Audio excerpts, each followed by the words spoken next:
Hi guys, Kalurah Hudson here of While They Play Designs. Today I'm just going to go over with you a brief overview of different ways to hold your hook and different ways of holding your yarn. And it's totally up to you, whichever one you choose with, whatever feels most comfortable for you. So as far as our hook, as a knitter, a lot of knitters hold theirs kind of like this, like you would hold a knife. And when you crochet, you just insert the hook into the yarn. And then you would go into your first stitch. So that's one way. Another way that people hold it, and this is actually how I was taught to crochet, I still crochet this way even as a knitter. I hold it kind of like, I guess you could say a pencil, like when you're writing, or a fork. Some people hold their fork this way.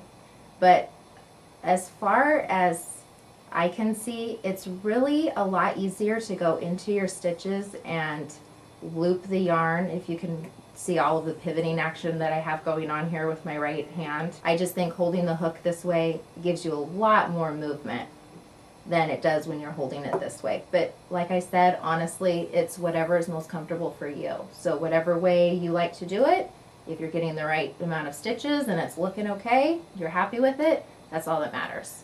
So those are two different ways of holding the hook. And that brings us into holding the yarn. So typically, when you crochet, you're going to be holding your yarn in your left hand because you're holding your hook in your right hand if you're a right-handed crocheter. So the way that I hold my yarn is I tension it between my fingers. And I'm going to try to do this slow because I do it so much that I'm pretty fast, but I usually tuck my pinky underneath the working yarn and over my index finger. So I'll show you that again. I go up under with my pinky and over my index finger. And this helps me tension my yarn. And it also allows me to hold my work while I'm crocheting. So I'm going to be tensioning my yarn back here between my pinky and my ring finger.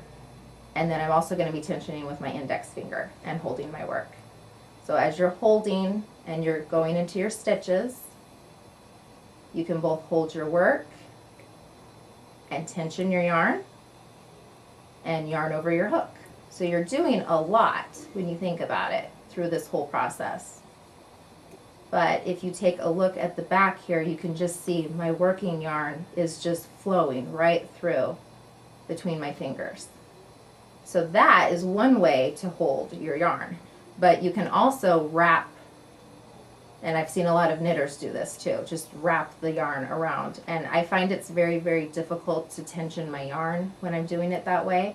But that is another option. You can yarn over, you know, drop a wrap, pull through, drop a wrap, yarn over a couple more times. So it's a little more fiddly doing it this way, but it is an option for you. And as I've said before, it's whatever feels most comfortable for you. If you're getting those stitches taken care of, that's all that matters.